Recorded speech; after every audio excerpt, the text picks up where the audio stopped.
Hola, este video es para ayudarlas a seguir con el análisis y como el video anterior nos comentaron que les funcionó, hacemos uno nuevo para continuar. Van a ver que les escribimos algunas preguntitas para seguir ampliando sus registros. Me parece que tiene que quedar claro dos cosas. Por un lado, hay preguntas que nosotras les hacemos para ayudarlas a seguir describiendo y ampliar la situación que aparece en sus registros, como de contexto, cómo se hizo la clase, qué hicieron primero, cuándo se presentó la consigna, qué hicieron después de la consigna, qué hicieron los chicos antes de que se diera la consigna, después que se diera la consigna, cómo se retomó. Eso por un lado, y ahí hicimos varias preguntas en el Drive sobre eso. Y las otras preguntas tienen que ver con cómo analizo eso que ya pasó. Es decir, ¿por qué hice lo que hice?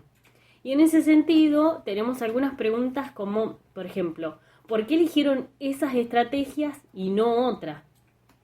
Tiene que ver con esto de decir, si estamos pensando en cómo se construye o que el conocimiento se construye, de qué manera mi clase da cuenta de que estoy construyéndole ese conocimiento, cómo las pensé, por qué las pensé de esa manera, por qué elegí esa estrategia y no otra estrategia, por qué intervine de esta manera y no de otra manera.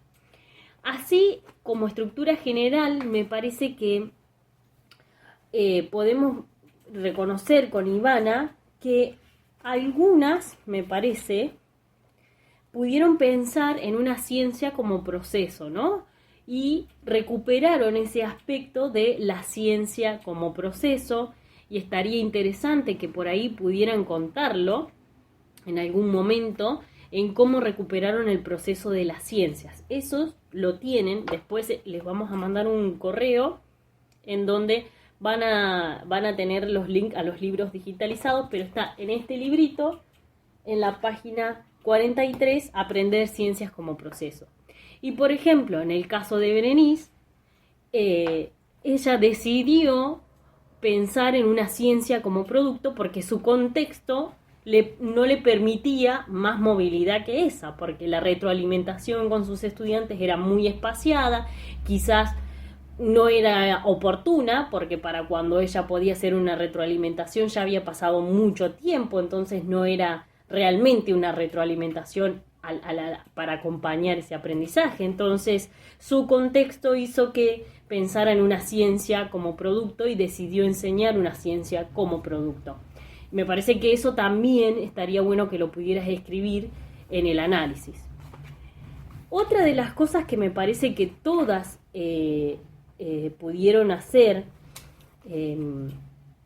es pensar en la idea de la ciencia como fenómeno, idea, concepto, ¿no? Es como decir, le presento alguna situación que ocurre, una idea de cómo va eso ahí incluido, que sí, que no, que puede estar afectando, y luego el concepto. Ninguna empezó con el concepto en sí, salvo Berenice, que ella tiene su caso de poco contacto con sus estudiantes en general. El resto pudo estructurar la clase siguiendo la idea de fenómeno, idea, concepto.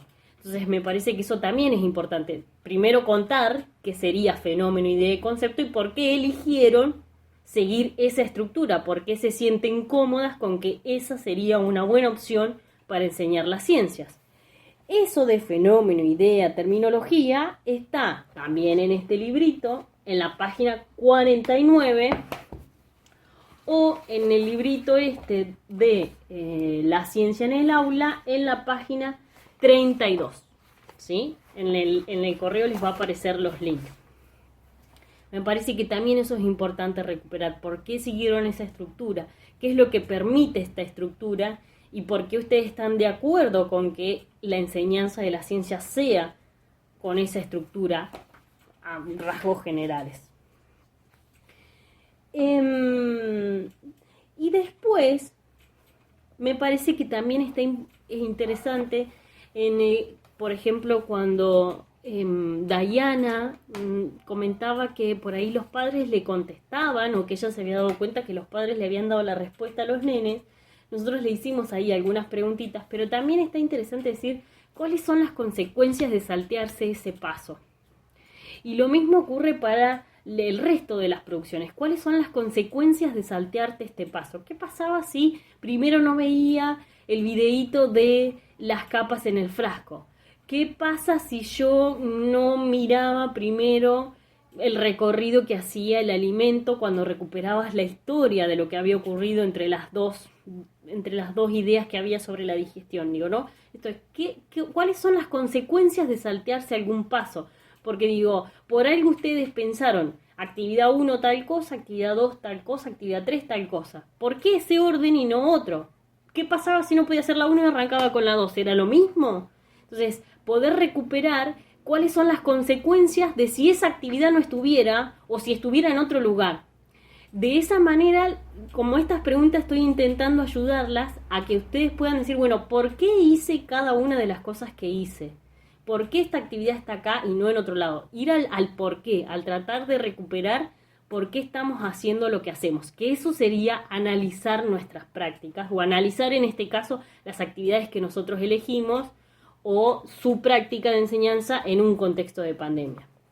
Es un poquito ir a esas decisiones que ustedes tomaron, que nos van a dar cuenta de por qué esas decisiones en este contexto y qué ciencia estamos enseñando y por qué la estamos enseñando de esta manera, o creemos que con estas actividades estamos enseñando este tipo de ciencia que sostenemos o que pensamos que enseñamos.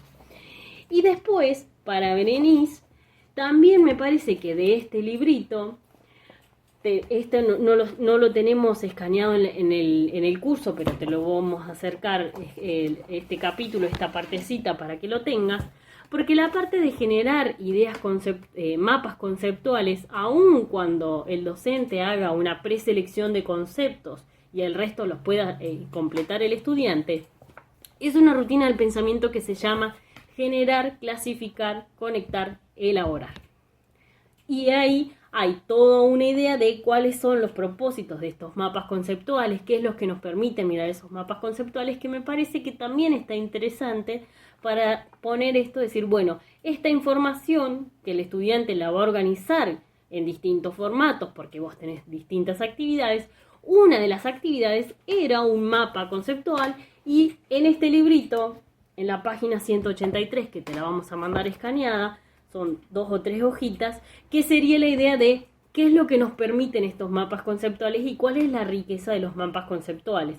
Por supuesto que no es la misma riqueza en el construir desde cero un mapa conceptual a tener un esquema prearmado, pero estamos hablando de la primaria, ya un mapa conceptual en primaria es un montonazo. Entonces me parece que eso también es importante para rescatarlo y ponerlo en valor. Esperamos que todas las preguntas que les hicimos más este videíto les sean de utilidad y que las ayude a seguir con el análisis. Cualquier cosa nos siguen escribiendo o por correo o por mensajitos ahí en su propio Drive y las vamos acompañando.